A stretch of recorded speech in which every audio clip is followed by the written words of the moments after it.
Hello, good morning. Luto tayo ng biryani chicken. May fresh tomato tayo, ginger, garlic, at onion, at saka kosbara or coriander.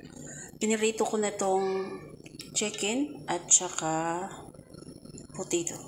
Ito naman yung yogurt at ito din yung mga spices. May coriander powder, cumin, turmeric, curry, and black pepper. Now, magisa na tayo sa garlic. Sunod yung tomato at saka ginger.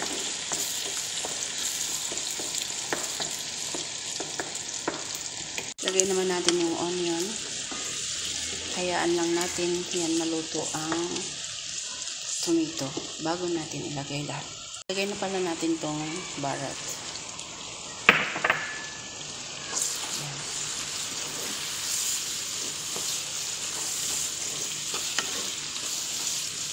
Nilagay ko na din yung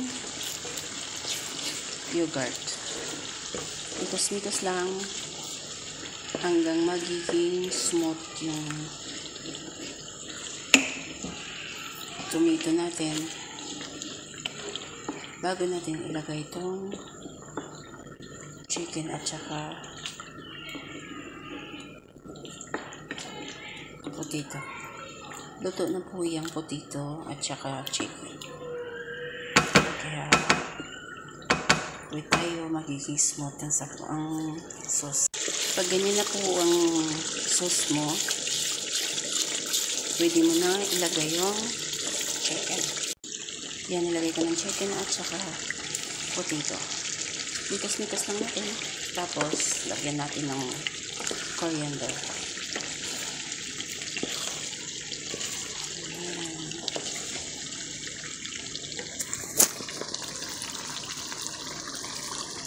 Po siya.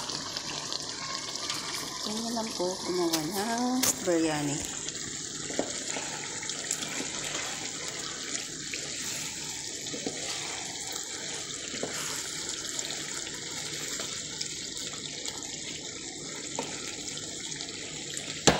Nalagyan natin ng pampalasa asin.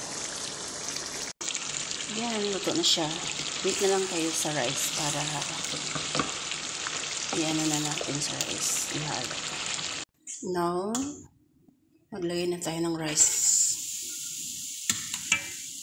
Ganyan lang. Bay-level lang po.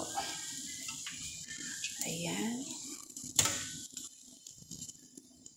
Ayan. Next, yung chicken. Ito. Ayan. Lagyan natin ng dahon. At saka onion na golden brown natin. Yung process lang po. Yan lang. Ayan. Lagyan naman natin. At yan. Ganyan lang. Same processing. Ayan. Plus kung nagustuhan nyo ang video na to, please subscribe and follow and share. Thank you. God bless. Have a nice day.